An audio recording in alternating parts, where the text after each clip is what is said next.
আবারও চলন্ত গাড়িতে অগ্নিকাণ্ডের ঘটনা। জানা যায়, জলপাইগুড়ি থেকে ধূপগুড়ির দিকে একটি মালবাহী ছোট কন্টেনার আসার সময় ধূপগুড়ি থানার অন্তর্গত জলঢাকা ব্রিজ সংলগ্ন এলাকায় গাড়িটিতে চলন্ত অবস্থায় অগ্নিকাণ্ডের ঘটনা ঘটে। যদিও গাড়িতে থাকা ড্রাইভার সুযোগ বুঝে গাড়ি থেকে লাফ দিয়ে প্রাণে বাঁচেন, তবে চলন্ত গাড়িতে অগ্নিকাণ্ডের ঘটনায় তীব্র চাঞ্চল্য ছড়ায় জলঢাকা ব্রিজ সংলগ্ন এলাকায়। গাড়িতে অগ্নিকাণ্ডের ঘটনার খবর পেয়ে মুহূর্তের মধ্যে পথচলতি মানুষেরা এবং এলাকার বাসিন্দারা ভিড় জমায়। খবর দেওয়া হয় ধূপগুড়ির দমকল বাহিনীকে। দমকল বাহিনীর কর্মী গিয়ে আগুন নিয়ন্ত্রণে আনেন। যদিও আগুনের দাপট এতটাই বেশি ছিল যে নতুন গাড়ির সামনের অংশ আগুনের দাপটের ফলে সম্পূর্ণটাই পুড়ে যায়। অগ্নিকাণ্ডের ফলে বাস্ট হতে থাকে একের পর এক টায়ার। যদিও স্থানীয় বাসিন্দারা অগ্নিকাণ্ডের ঘটনার ফলে যান চলাচল বেশ কিছু মিনিটের জন্য স্থগিত রাখেন।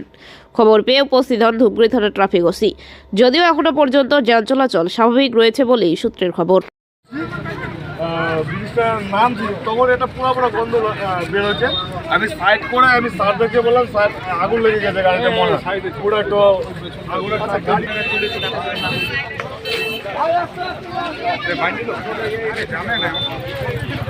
লাগলো ওই গাড়িটাতে।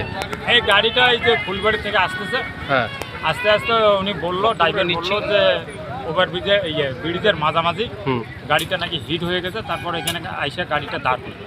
আচ্ছা, দাঁড় করার পরে গাড়িটাতে আগুন লাগলো। খুব কি দাউ দাউ করে আগুন জ্বলছিল? না, প্রথম অবস্থায় হালকা ছিল, তারপরে ফায়ার ব্রিগেডকে ফোন করা হয়েছিল। ফায়ার ব্রিগেড প্রায় 1 ঘন্টা পরে আসলো। আচ্ছা আচ্ছা, পুলিশ আগে যাচ্ছিল, পুলিশ প্রশাসন আগে যাচ্ছিল, তো ওরা কী করবে? ফায়ার ব্রিগেড 1 ঘন্টা পরে আসলো, আসার পরে আগুন নিয়ন্ত্রণে আনলো।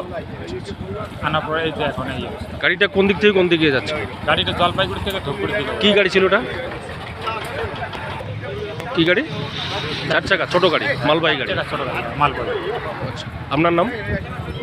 মোহাম্মদ মফিজুল। আচ্ছা, আপনারা কতটা আতঙ্কে ছিলেন যখন দাউ দাউ করে আগুন জ্বলছিল? না, যখন দাউ দাউ করে আগুন জ্বলছিল তখন তো সবাই পুরো আতঙ্কেই ছিল যে কী নেতে কী হয়ে যাচ্ছে। এখন ফায়ার ব্রিগেড আসছে। আচ্ছা, দুই পাশে গাড়ি এবং মানুষ জড়ো হয়েছিল না? হ্যাঁ, প্রচুর পরিমাণে।